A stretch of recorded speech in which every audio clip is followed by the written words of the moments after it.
सीतारमण वित्त मंत्री,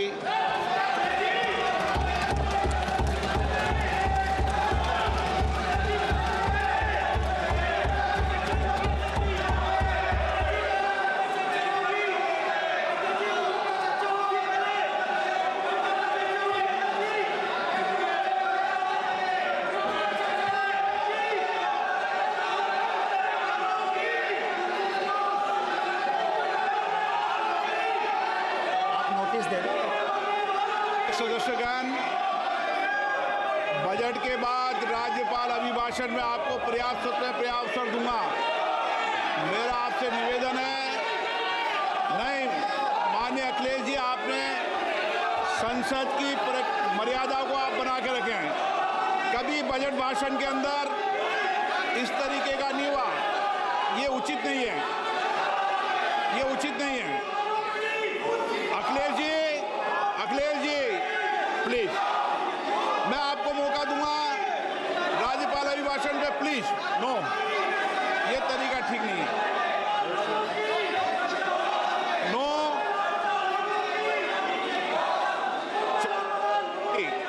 राज्यपाल अभिभाषण पे चर्चा होगी। नो तरीका। Honorable Speaker, I present the budget for 25-26.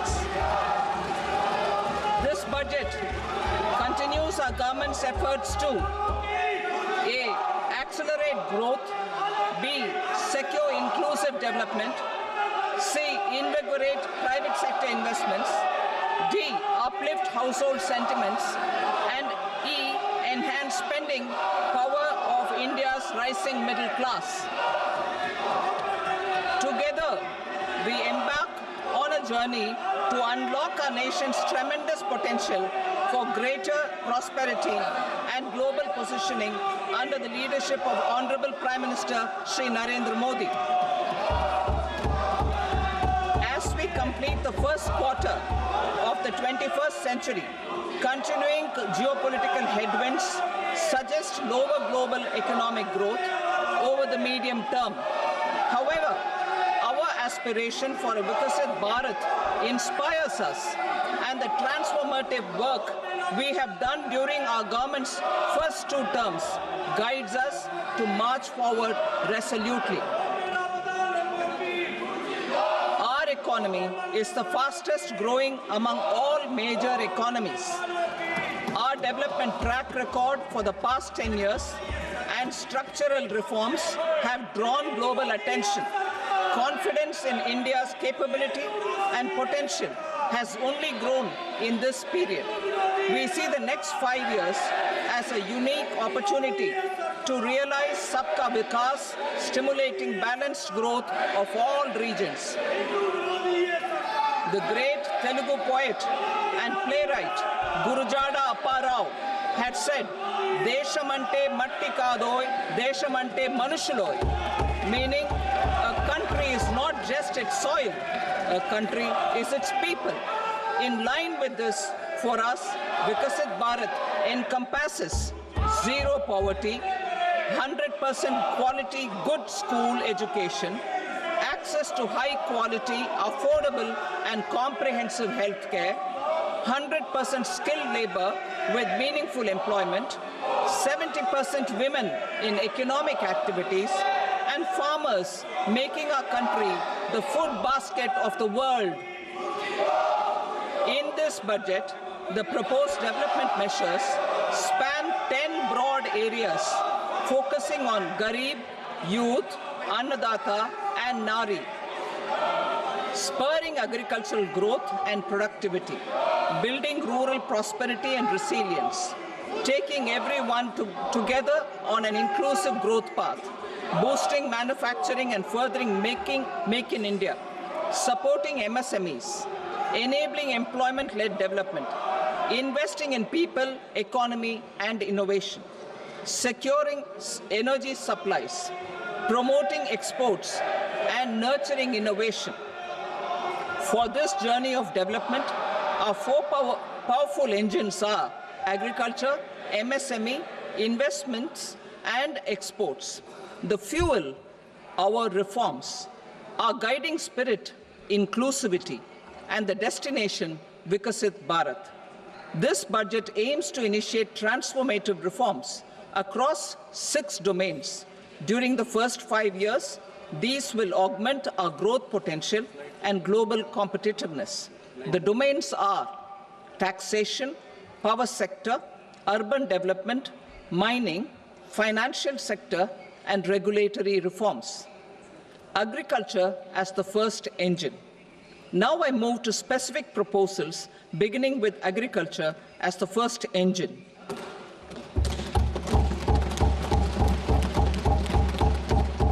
Prime Minister Dhan Dhanya Krishi Yojana, developing agri-districts program.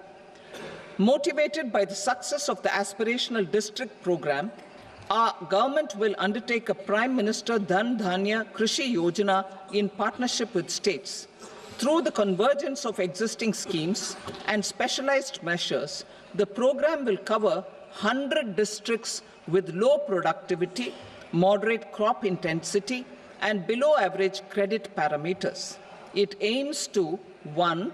Enhance agricultural productivity, 2. Adopt crop diversification and sustainable agricultural practices, 3. Augment post-harvest storage at the panchayat and block level, 4. Improve irrigation facilities, and 5. Facilitate availability of long-term and short-term credit. This program is likely to help 1.7 crore farmers. Building rural prosperity and resilience. A comprehensive multi-sectoral rural prosperity and resilience program will be launched in partnership with the states. This will address underemployment in agriculture through skilling, investment, technology, and invigorating the rural economy. The goal is to generate ample opportunities in rural areas so that migration is an option but not a necessity. The program will focus on rural women, young farmers, rural youth, marginal and small farmers, and landless families. The details are in Annexure A. Domestic best practices will be incorporated, and appropriate technical and financial assistance will be sought from multilateral development banks. In Phase 1, 100 developing agri-districts will be covered. Atmanirbharta in pulses. Our government is implementing the National Mission for Edible Oilseed for achieving Atmanirbharta in edible oils. Our farmers have the capability to grow enough for our needs and more. 10 years ago, we made concerted efforts and succeeded in achieving near self-sufficiency in pulses. Farmers responded to the need by increasing the cultivated area by 50%, and government arranged for procurement and remunerative prices. Since then, with rising incomes and better affordability, our consumption of pulses has increased significantly. Our government will now launch a 6-year mission for Atmanirbharta in pulses with a special focus on Tuar, Urad, and Masoor. Details are in Annexure B. Central agencies such as NAFED and NCCF will be ready to procure these 3 pulses as much as offered during the next 4 years from farmers who register with these agencies and enter into agreements. Comprehensive program for vegetables and fruits. It is encouraging that our people are increasingly becoming aware of their nutritional needs. It is a sign of a society becoming healthier. With rising income levels, the consumption of vegetables, fruits, and Shri Anna is increasing significantly. A comprehensive program to promote production, efficient supplies, processing, and remunerative prices for farmers will be launched in partnership with the states. Appropriate institutional mechanisms for implementation and participation of farmer producer organizations and cooperatives will be set up. Makhana board in Bihar. For this, there is a special opportunity for the people of Bihar. A Makhana board will be established in the state to improve production, processing, value addition, and marketing of Makhana. The people engaged in these activities will be organized into FPOs. The board will provide hand-holding and training support to Makhana farmers and will also work to ensure they receive the benefits of all relevant government schemes. A national mission on high-yielding seeds will be launched, aimed at 1. Strengthening research ecosystem, 2. Targeted development and propagation of seeds with high yield, pest resistance, and climate resilience, and 3. Commercial availability of more than 100 seed varieties released since July 2024. India ranks second largest globally in fish production and aquaculture. Seafood exports are valued at 60,000 crore rupees. To unlock the untapped potential of the marine sector, our government will bring in an enabling framework for sustainable harnessing of fisheries from Indian exclusive economic zone and high seas, with a special focus on the Andaman and Nicobar and Lakshadweep Islands. For the benefit of lakhs of cotton growing farmers, I am pleased to announce a mission for cotton productivity. This 5-year mission will facilitate significant improvements in productivity and sustainability of cotton farming and promote extra long staple cotton varieties. The best of science and technology support will be provided to farmers. Aligned with our integrated 5F vision for the textile sector, this will help in increasing incomes of the farmers and ensure a steady supply of quality cotton for rejuvenating India's traditional textile sector. Kisan credit cards facilitate short-term loans for 7.7 crore farmers, fishermen, and dairy farmers. The loan limit under modified interest subvention scheme will be enhanced from 3 lakh rupees to 5 lakh rupees for loans taken through the KCC. For Atmanirbharta in urea production, our government had reopened 3 dormant urea plants in the eastern region. To further augment urea supply, a plant with annual capacity of 12.7 lakh metric tons will be set up at Namrup in Assam.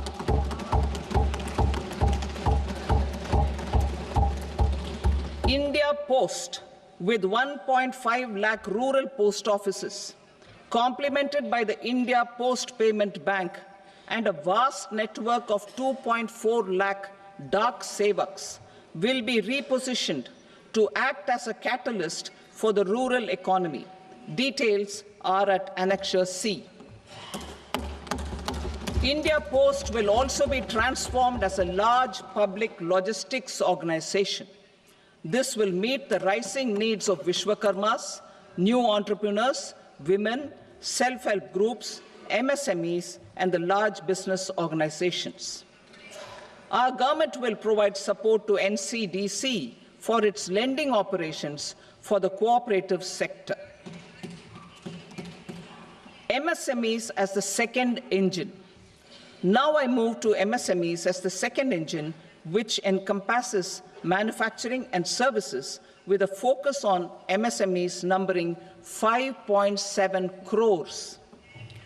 Currently, over 1 crore registered MSMEs, employing 7.5 crore people and generating 36% of our manufacturing, have come together to position India as a global manufacturing hub. With their quality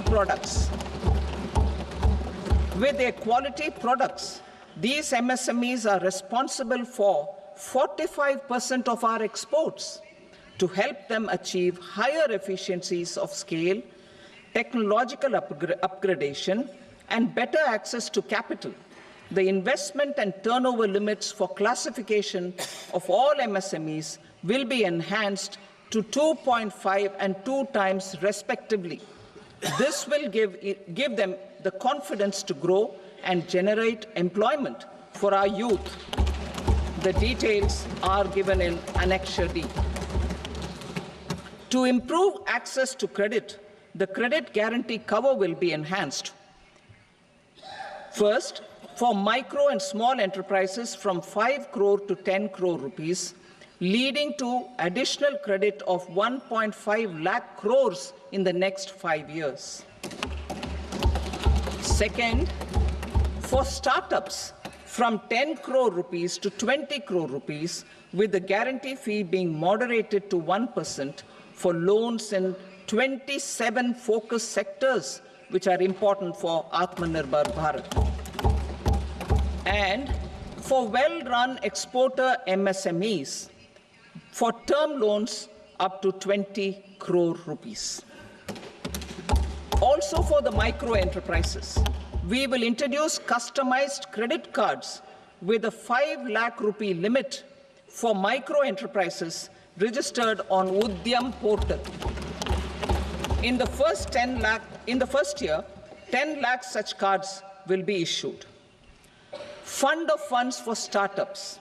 The alternate investment fund, AIFs, for startups have received commitments of more than 91,000 crores rupees. These are supported by the fund of funds set up with the Government of India's contribution of 10,000 crore rupees.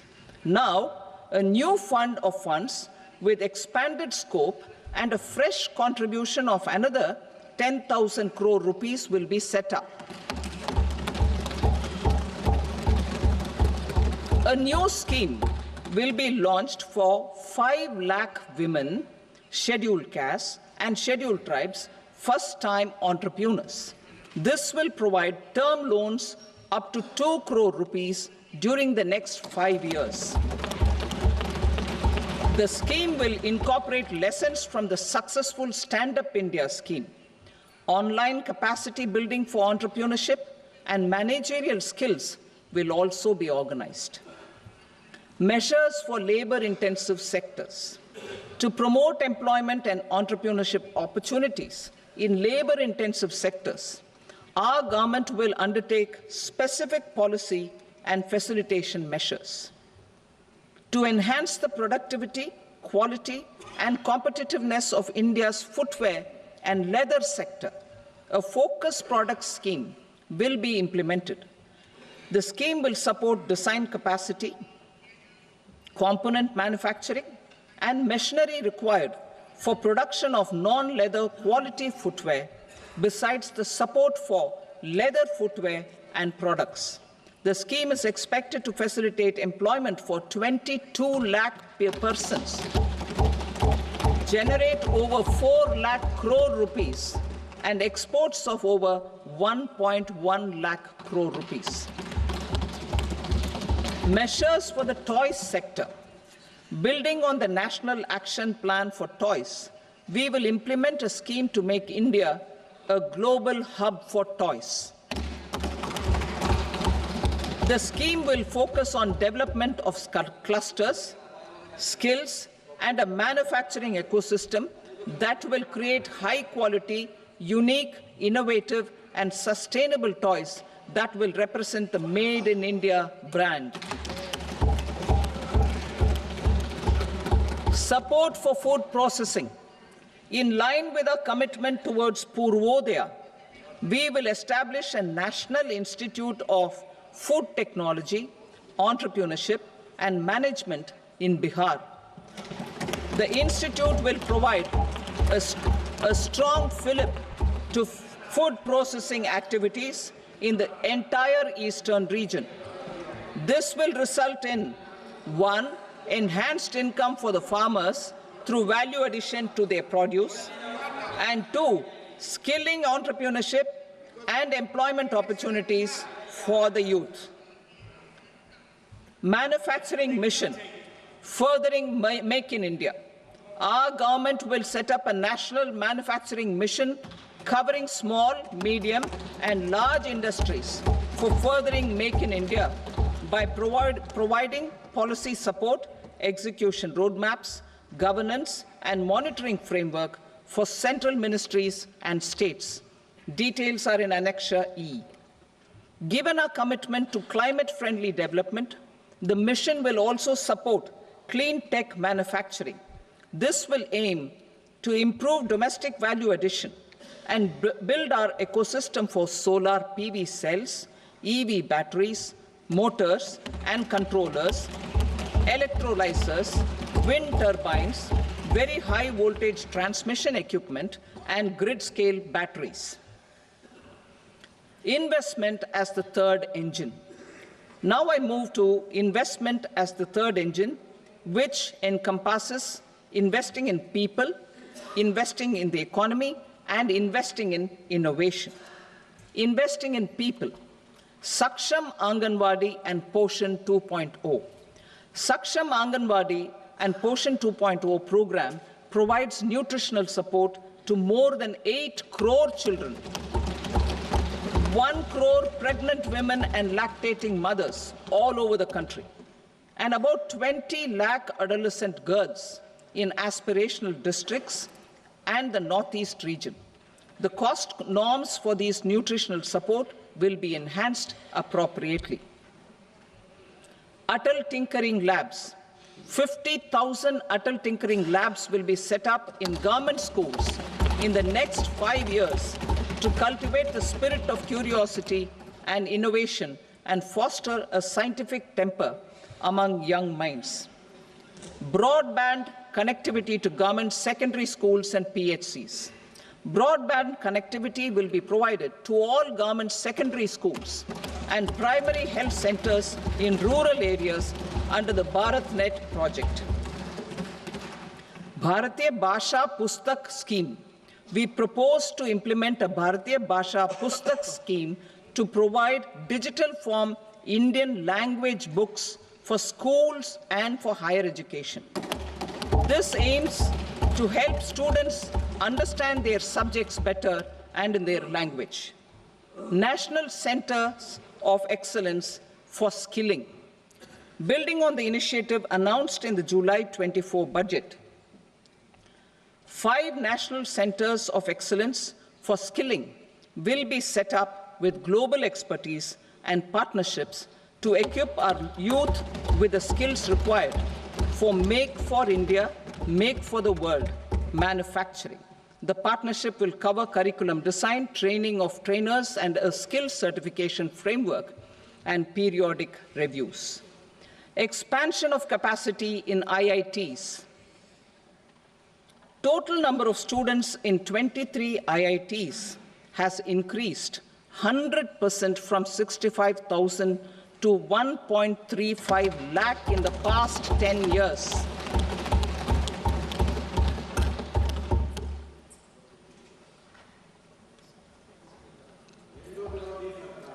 Additional infrastructure will be created in the 5 IITs started after 2014 to facilitate education for 6,500 more students. Hostel and other infrastructure capacity at IIT Patna will also be expanded.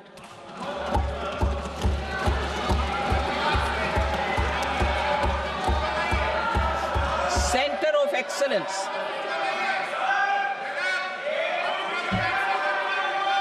Center of Excellence in AI for Education. I had announced 3 centers of excellence in artificial intelligence for agriculture, health, and sustainable cities in 2023. Now a center of excellence in artificial intelligence for education will be set up with a total outlay of 500 crores. Expansion of medical education.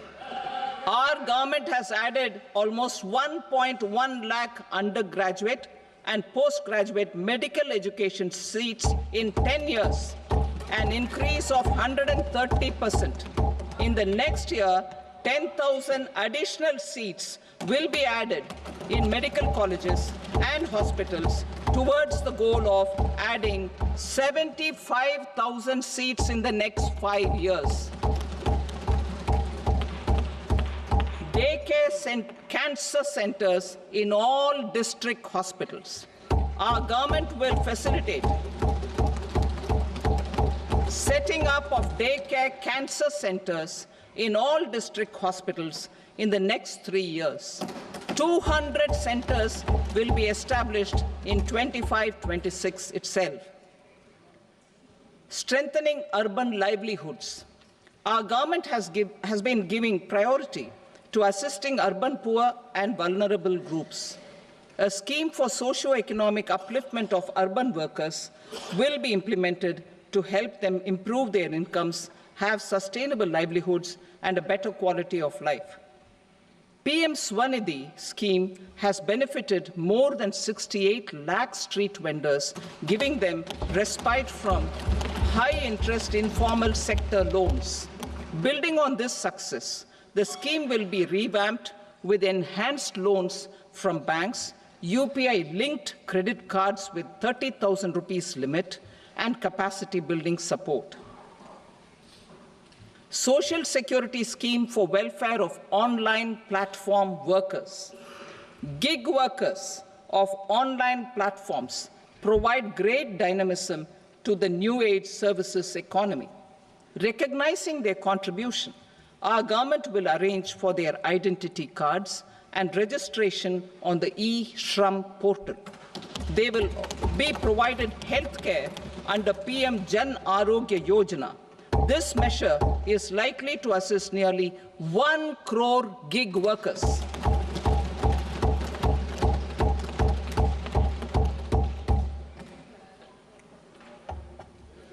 Investing in the economy. Public-private partnership in infrastructure.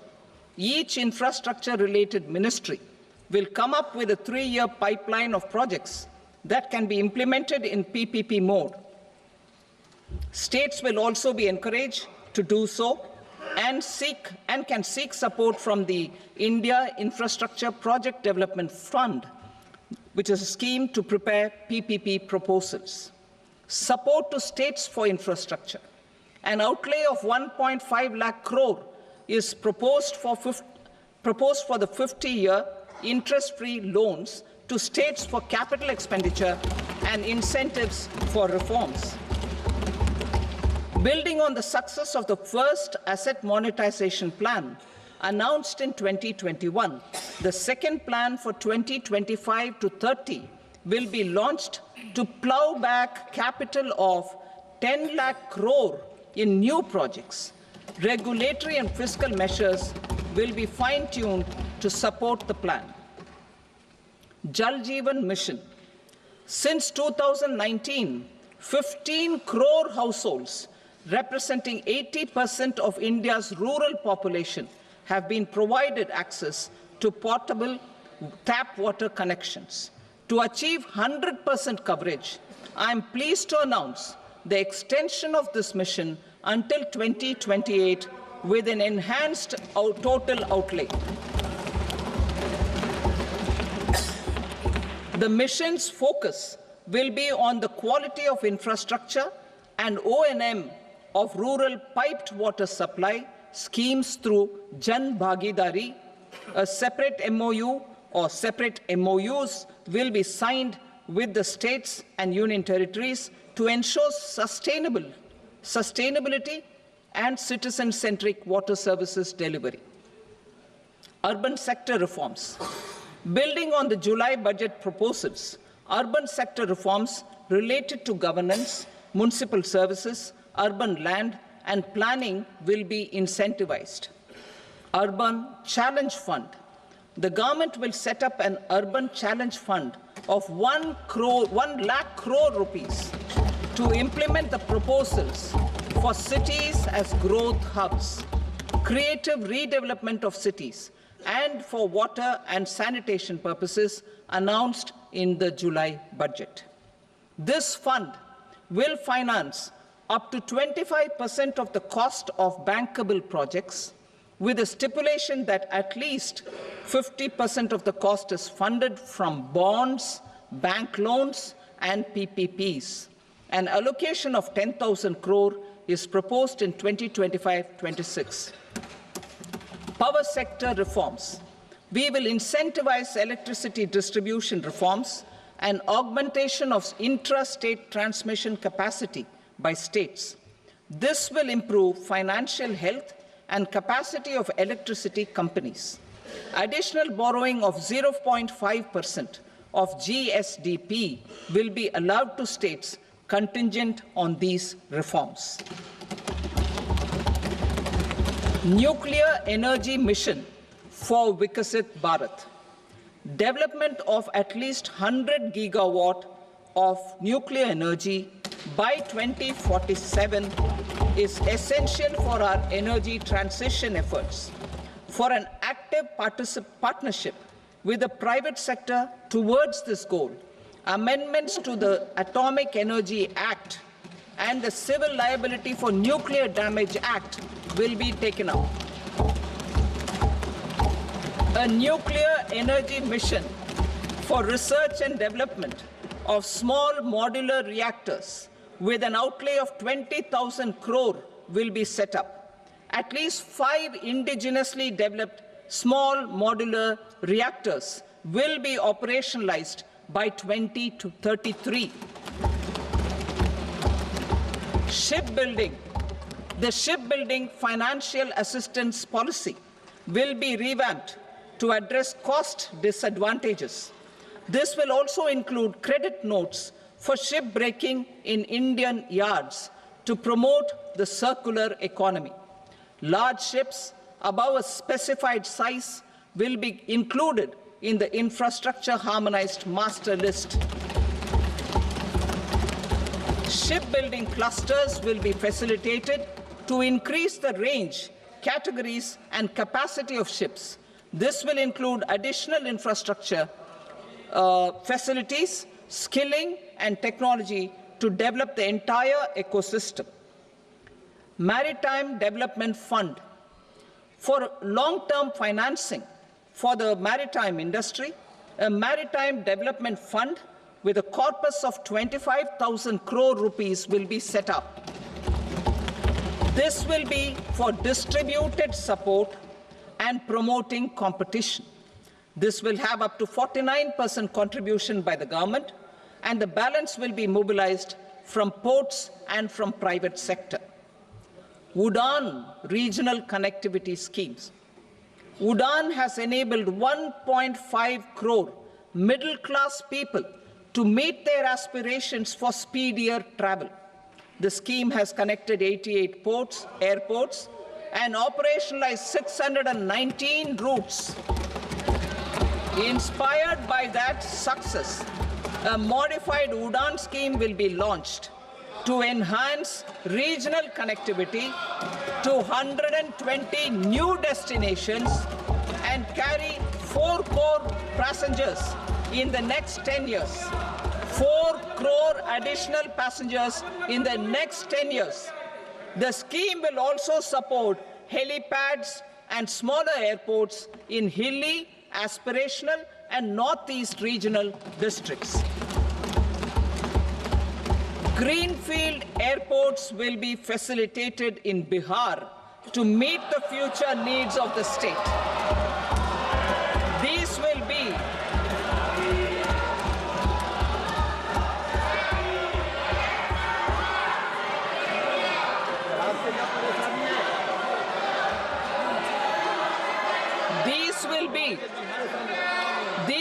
be in addition to the expansion of the capacity of Patna Airport and a brownfield airport in Beta. Western Kosi Canal project in Mithilanchal. Financial support will be provided for the Western Kosi Canal ERM project, benefiting a large number of farmers cultivating over 50,000 hectares of land in the Mithilanchal region of Bihar. Mining sector reforms, including those for minor minerals, will be encouraged through sharing of best practices and institutions of a state mining index. A policy for recovery of critical minerals from tailings will be brought out. Under the special window for affordable and mid-income housing, SWAMI, 50,000 dwelling units in stressed housing projects have been completed and keys handed over to home buyers. Another 40,000 units will be completed in 2025, further helping middle-class families who are paying EMIs on loans taken for apartments while also paying rent for their current dwellings. Building on this success, SWAMI Fund 2 will be established as a blended finance facility with contribution from the government, banks, and private investors.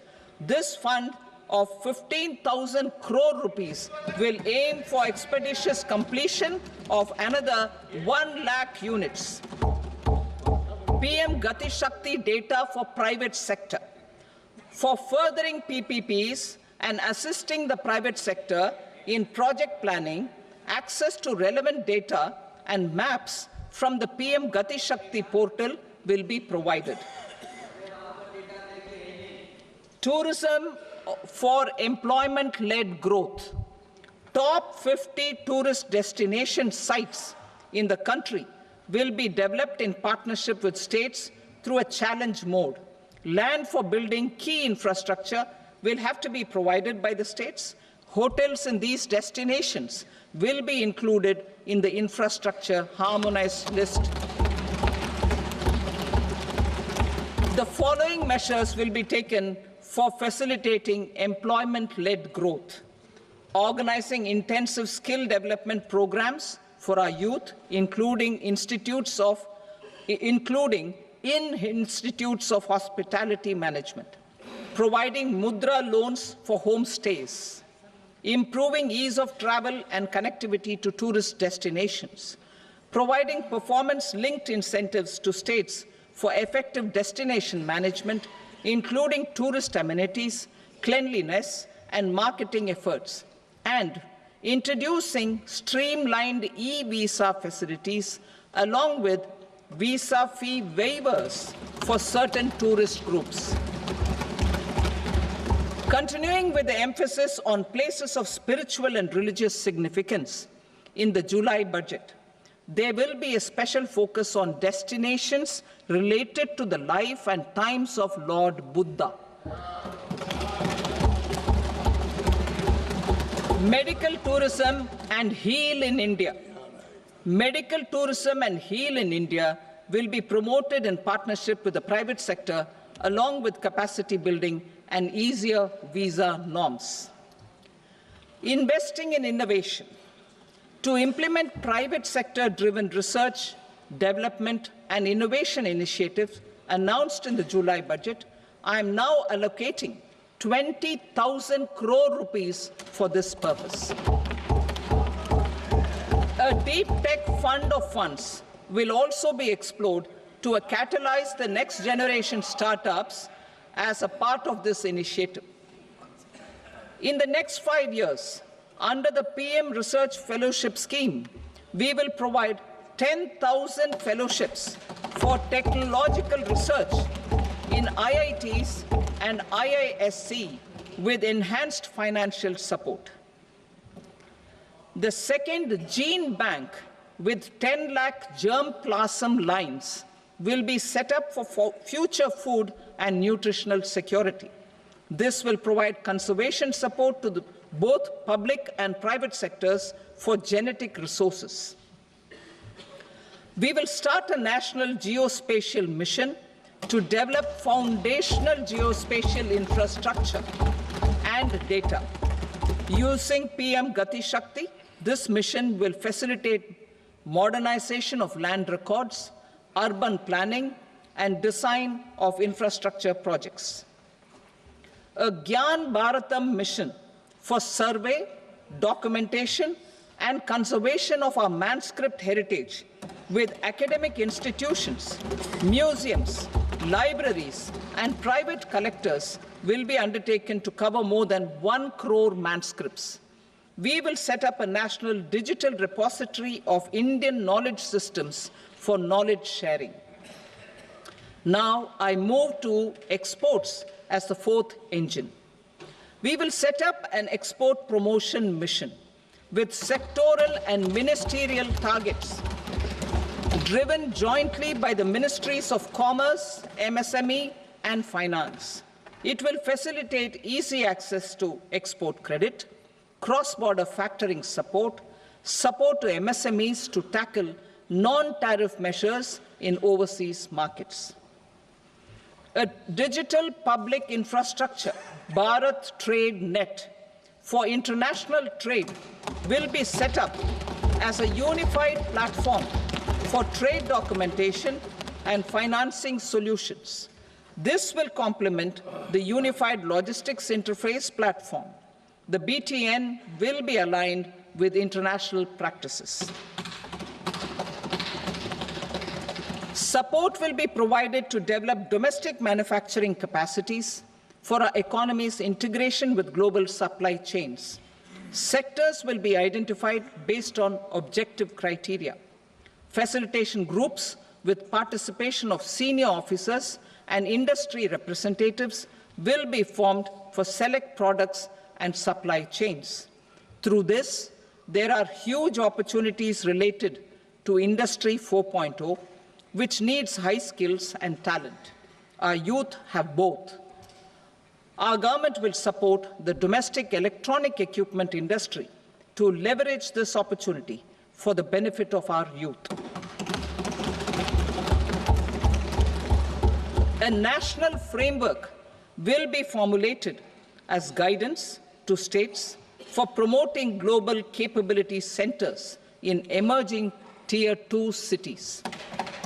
This will suggest measures for enhancing availability of talent and infrastructure, building bylaw reforms, and mechanisms for collaboration with industry. Our government will facilitate upgradation of infrastructure and warehousing for air cargo, including high-value perishable horticultural produce. Cargo screening and customs protocol will be streamlined and made user-friendly. Reforms as the fuel. Over the past 10 years, our government has implemented several reforms for convenience of taxpayers, such as faceless assessment, 2, taxpayer charter, 3, faster returns, 4, almost 99% returns being on self-assessment, and 5, Vivad Se Vishwas scheme.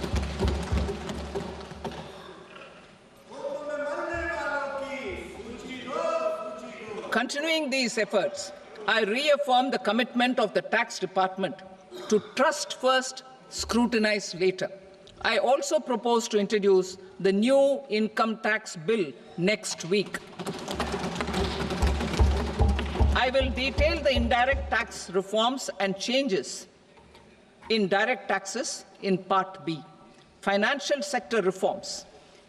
The FDI limit for the insurance sector will be raised from 74 to 100%.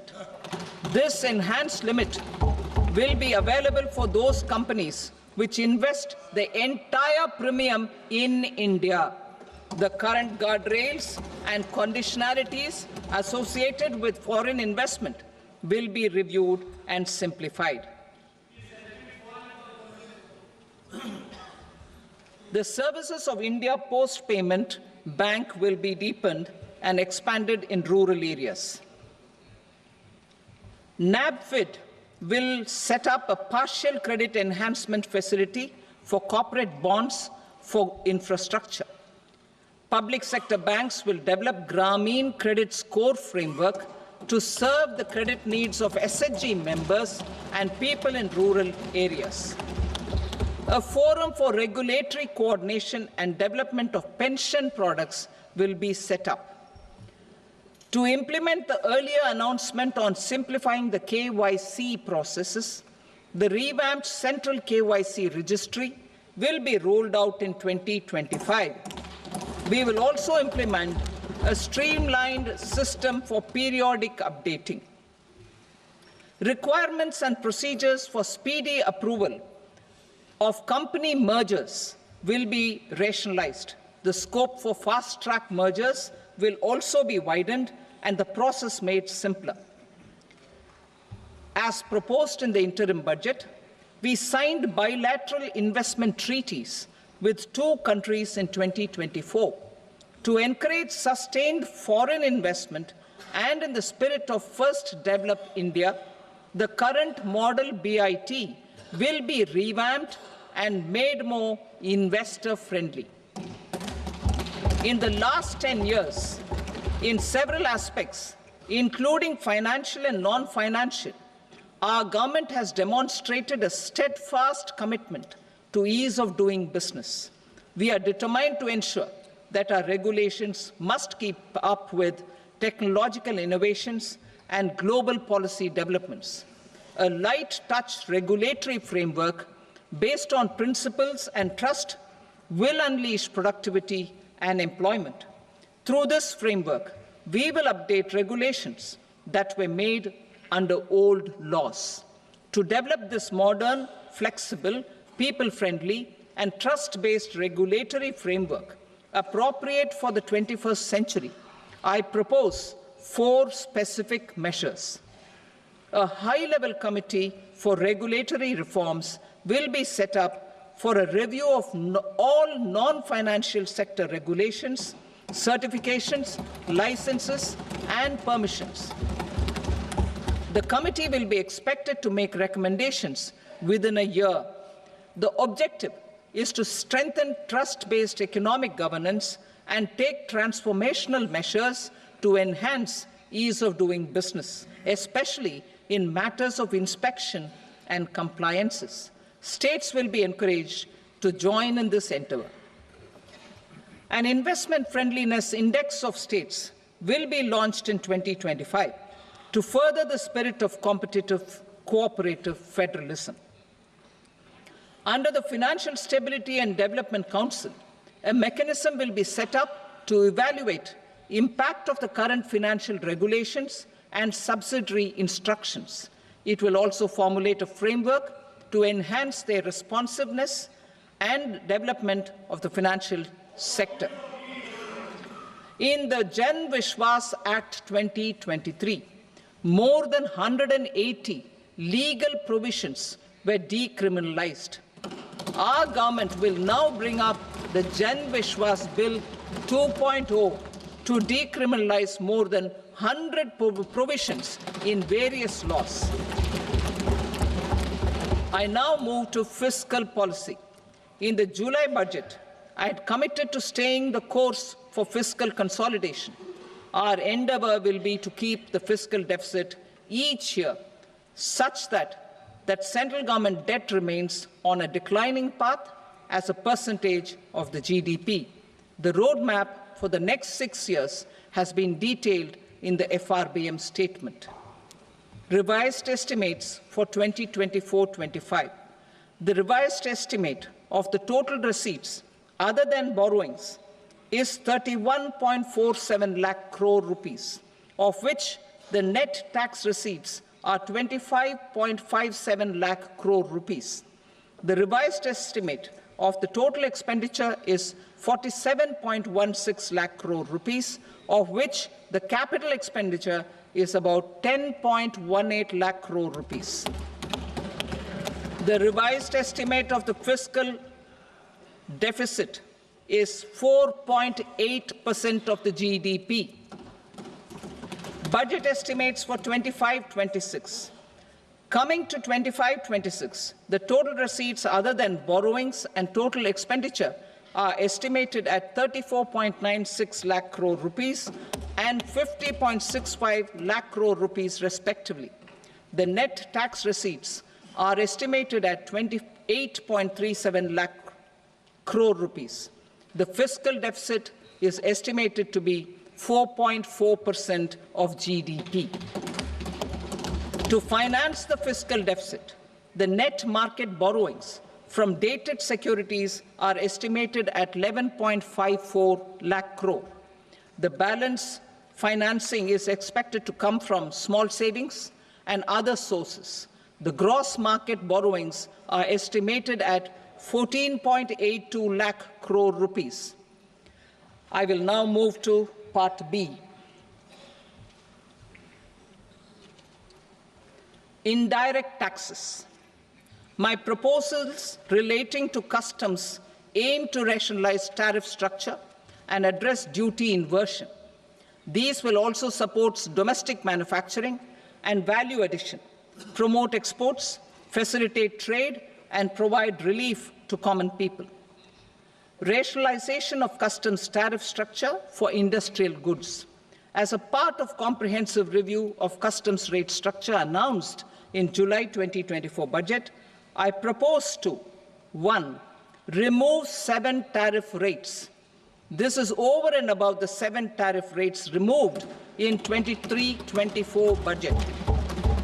After this, there will be only 8 remaining tariff rates, including 0 rate. 2.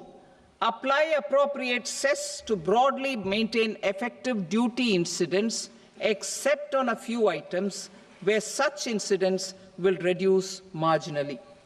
3. Levy not more than 1 cess or surcharge. Therefore, I propose to exempt social welfare surcharge on 82 tariff lines that are subject to a cess.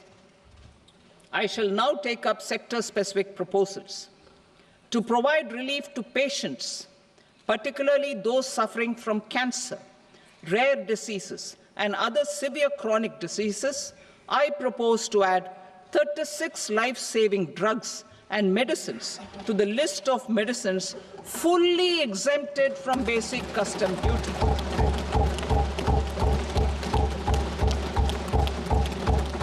I also propose to add 6 life-saving medicines to the list attracting concessional custom duty of 5%.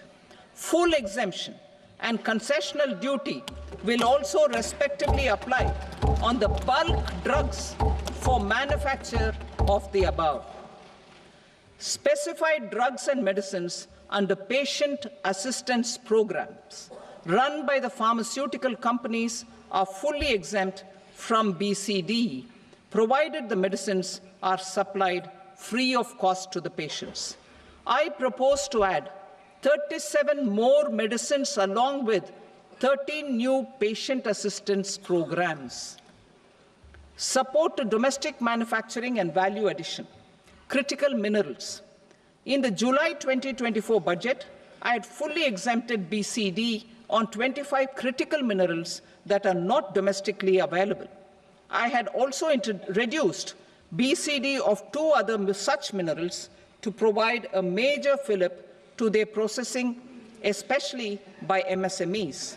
Now, I propose to fully exempt cobalt powder and waste, the scrap of lithium-ion battery, lead, zinc, and 12 more critical minerals. This will help secure their availability for manufacturing in India and promote more jobs for our youth. To promote domestic production of technical textile products such as agro-textiles, medical textiles, and geotextiles at competitive prices, I propose to add 2 more types of shuttle-less looms to the list of fully exempted textile machinery. I also propose to revise the BCD rate on knitted fabrics covered by 9 tariff lines from 10 or 20 to 20% or 115 rupees per kg, whichever is higher. Electronic goods. In line with our Make in India policy and to rectify inverted duty structure, I propose to increase the BCD on interactive flat panel display from 10% to 20% and reduce the BCD to 5% on open cell and other components. In 23-24 budget, for the manufacture of open cells of LCD, LED TVs, I had reduced the BCD on parts of open cells from 5% to 2.5%.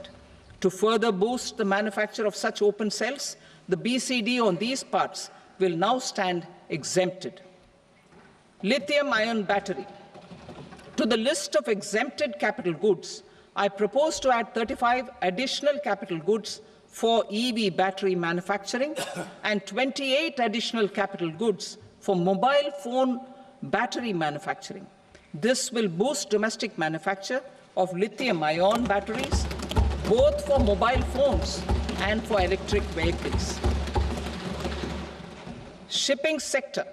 Considering that shipbuilding has a long gestation period, I propose to continue the exemption of BCD on raw materials, components, consumables, or parts for the manufacture of ships for another 10 years.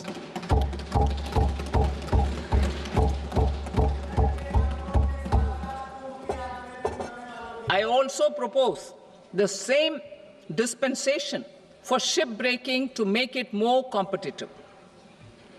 Telecommunication. To prevent classification disputes, I propose to reduce the BCD from 20% to 10% on carrier-grade Ethernet switches to make it at par with non-carrier-grade Ethernet switches. Export promotion.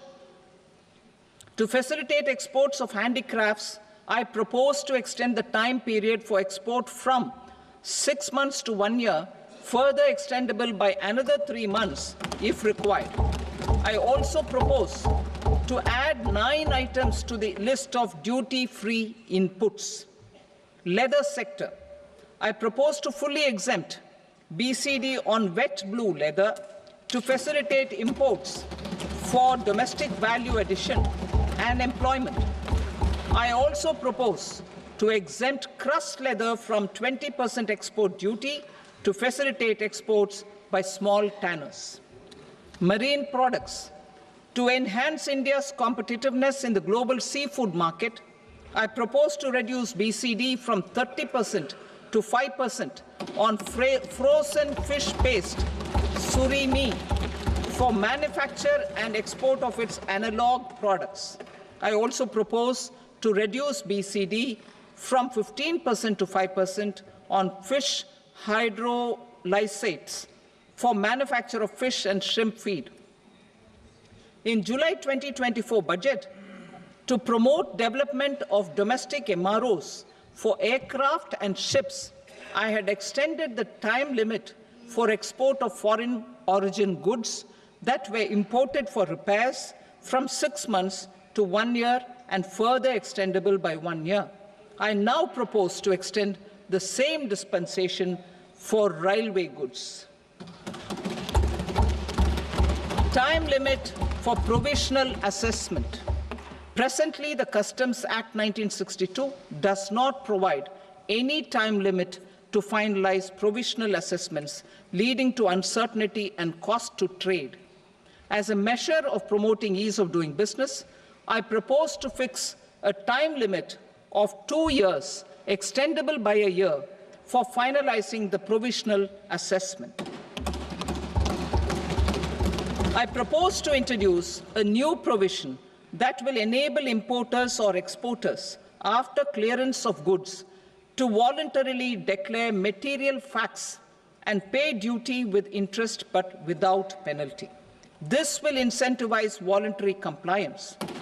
However, this will not apply in cases where department has already initiated audit or investigation proceedings.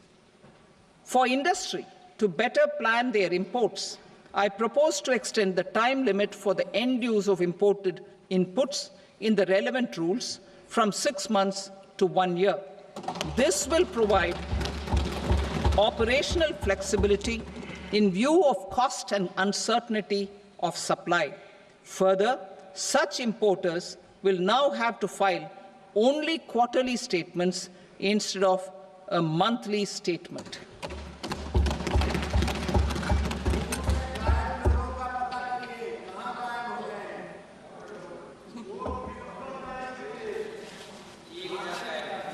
I now come to my direct tax proposals. In Part A, I have briefly underlined taxation reforms as one of key reforms to realize our vision of Vikasit Bharat.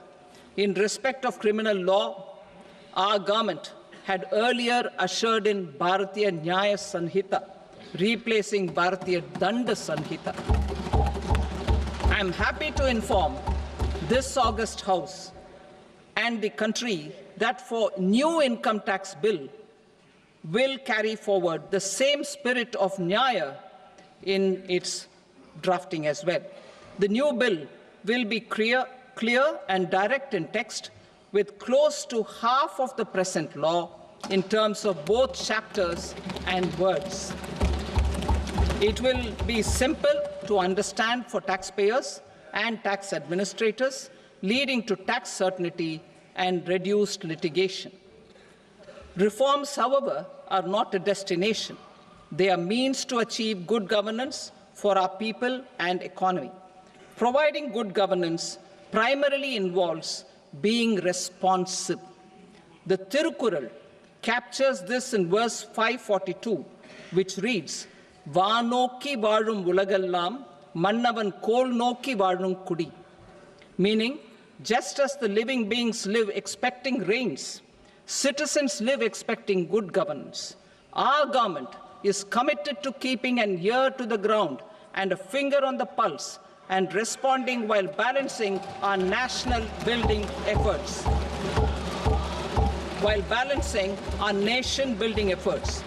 The following measures will detail just how our government will, under the guidance of PMModi, has taken steps to understand and address. I repeat that sentence, sir. The following measures will detail just how our government, under the guidance of PMModi, has taken steps to understand and address the needs voiced by our citizens. My tax proposals are guided by this spirit.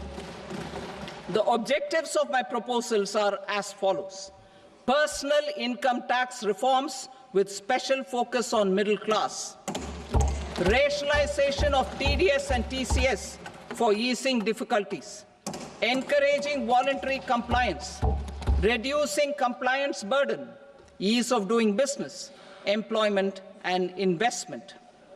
I will come to my proposal on personal income tax towards the end. TDS and TCS, rationalization for easing difficulties. I propose to rationalize tax deduction at source, TDS, by reducing the number of rates and thresholds above which TDS is deducted. Further, threshold amounts for tax deduction will be increased for better clarity and uniformity. The limit for tax deduction on interest for senior citizens is being doubled from the present 50,000 rupees to 1 lakh rupees. Similarly, the annual limit of 2.40 lakh rupees for TDS on rent is being increased to 6 lakh rupees. This will reduce the number of transactions liable to TDS, thus benefiting small taxpayers receiving small payments. The threshold to collect tax at source, the TCS, on remittances under RBI's liberalized remittance scheme, the LRS, is proposed to be increased from 7 lakh to 10 lakhs. I also propose to remove TCS on remittances for education purposes, where such remittances is out of a loan taken from a specified financial institution. Both TDS and TCS are being applied on any transaction related to sale of goods. To prevent such compliance difficulties, I propose to omit the TCS. I also propose that the provisions of the higher TDS deduction will now apply only in non-PAN cases.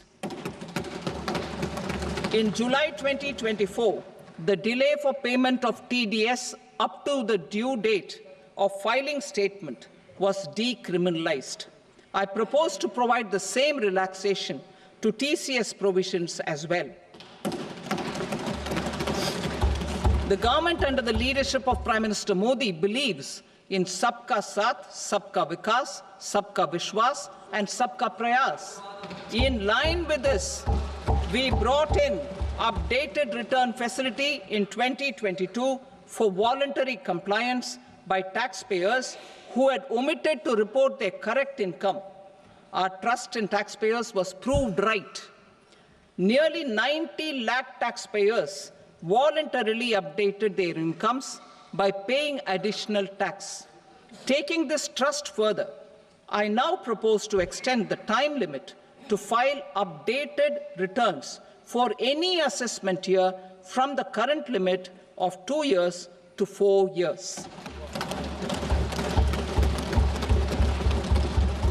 I propose to reduce the compliance burden for small charitable trusts and institutions by increasing their period of registration from 5 years to 10 years. It is also proposed that disproportionate consequences do not arise for minor defaults such as incomplete applications filed by charitable entities. Presently, taxpayers can claim the annual value of self-occupied properties as nil only on the fulfillment of certain conditions. Considering the difficulties faced by taxpayers, it is proposed to allow the benefit of 2 such self-occupied properties without any condition. To streamline the process of transfer pricing and to provide an alternative to yearly examination, I propose to introduce a scheme for determining arm's length price of international transaction for a block period of 3 years. This will be in line with global best practices. With a view to reduce litigation and provide certainty in international taxation, the scope of safe harbor rules is being expanded. A number of senior and very senior citizens have very old national savings schemes accounts. As interest is no longer payable on such accounts, I propose to exempt withdrawals made from NSS by individuals on or after 29th August 2024. I am also proposing to allow similar treatment to NPS Vatsalya accounts as is available to normal NPS accounts subject to overall limits. In my speech in July 2024, I had promised that all processes, including giving effect to appellate orders, shall be digitalized and made paperless over the next 2 years. So I'm happy to announce that digitalization is being made operational now. In July 2024, we brought in the Vivad Se Vishwas scheme to resolve income tax disputes pending in appeal. The scheme has received a great response, with nearly 33,000 taxpayers having availed of the scheme to settle their disputes. I have a few proposals to promote investment and employment. It is proposed to provide a presumptive taxation regime for non-residents who provide services to a resident company that is establishing or operating an electronics manufacturing facility. I further propose to introduce a safe harbor for tax certainty for non-residents who store components for supply to specified electronics manufacturing units. Presently, the tonnage tax scheme is available only to sea-going ships. The benefits of existing tonnage tax scheme are proposed to be extended to inland vessels registered under the Indian Vessels Act 2021 to promote inland water transport in the country. Extension for incorporation of startups. We continue to support the Indian startup ecosystem. I propose to extend the period of incorporation by 5 years to allow the benefit available to startups which are incorporated before 1/4/2030.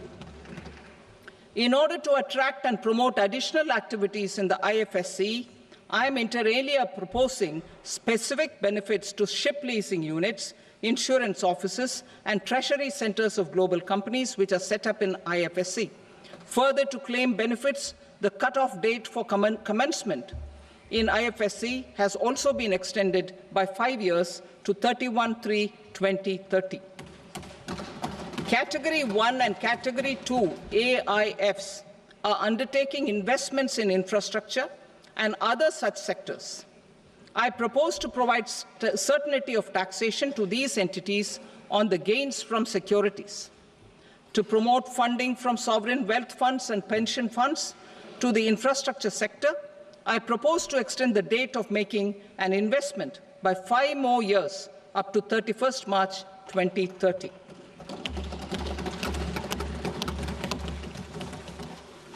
Personal income tax reforms with special focus on middle class.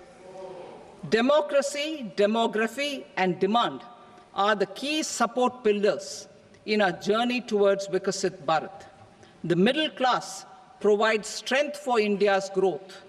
This government, under the leadership of Prime Minister Modi, has always believed in the admirable energy and ability of the middle class in nation building.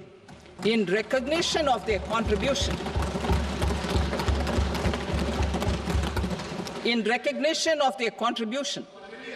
we have periodically reduced their tax burden. Right after 2014, the nil tax slab was raised to 2.5 lakhs of rupees, which was further raised to 5 lakh rupees in 2019 and to 7 lakh rupees in 2023. This is reflective of our government's trust on the middle class taxpayers. I am now happy to announce that there will be no income tax payable up to income of 12 lakh rupees.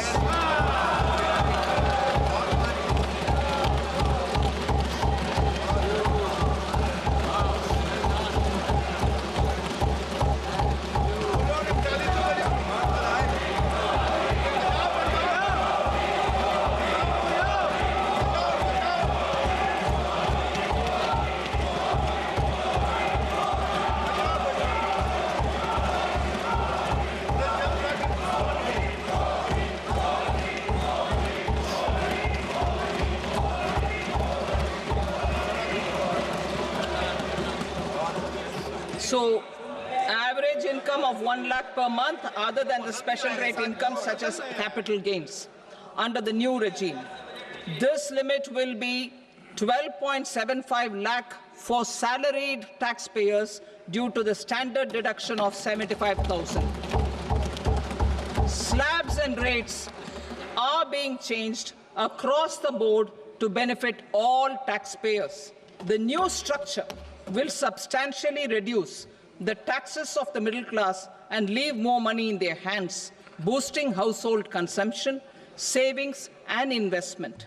In the new tax regime, I propose to revise tax rate structures as follows: 0 to 4 lakh rupees nil, 4.8 lakh rupees to 4 to 8 lakh rupees 5%, 8 to 12 lakh rupees 10%, 12 to 16 lakh rupees 15%, 16 to 20 lakh rupees 20%, 20 to 24 lakh rupees 25%, and above 24 lakh rupees 30%. To taxpayers up to 12 lakh of normal income, other than special rate income such as capital gains. I read that again.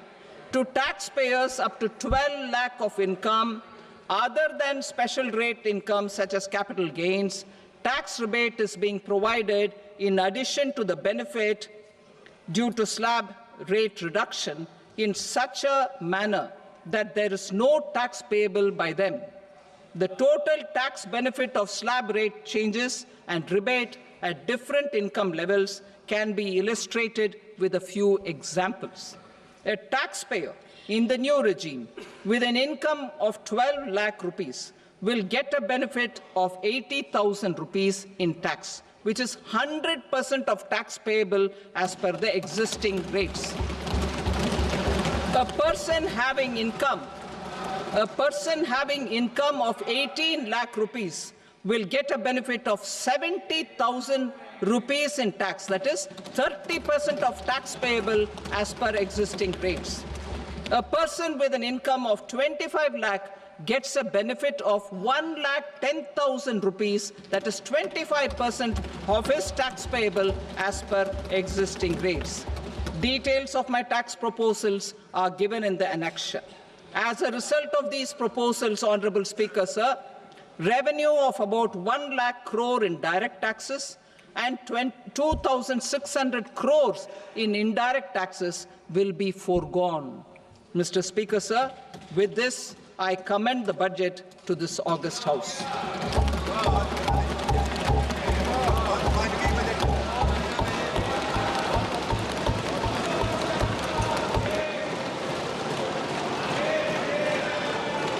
Item number 2, Srimati Nirmala Sitharaman. Sir, with your permission, I rise to lay on the table the following statements under Section 3(1) of the Fiscal Responsibility and Budget Management Act, 2003. Medium-term fiscal policy cum fiscal policy strategy statement and macroeconomic framework statement. Item number 3, Srimati Nirmala Sitharaman. Sir, with your permission, I rise to move for leave to introduce the Finance Bill 2025. प्रश्न ये है कि विधेयक को पुनर्स्थापित करने की अनुमति प्रदान की जाए। जो सदस्य इसके पक्ष में हाँ कहें, जो सदस्य विरोध में ना कहें। मेरे विचार में निर्णय हाँ वालों के पक्ष में हुआ, हाँ वालों के पक्ष में अनुमति प्रदान की जाती है। माननीय मंत्री जी, अब विधेयक को पुनर्स्थापित करें। Sir, I introduce the bill. Thank you. सभा की कार्रवाई सोमवार दिनांक 3 फरवरी 2025 को प्राप्त 11 बजे तक के लिए स्थगित की जाती है।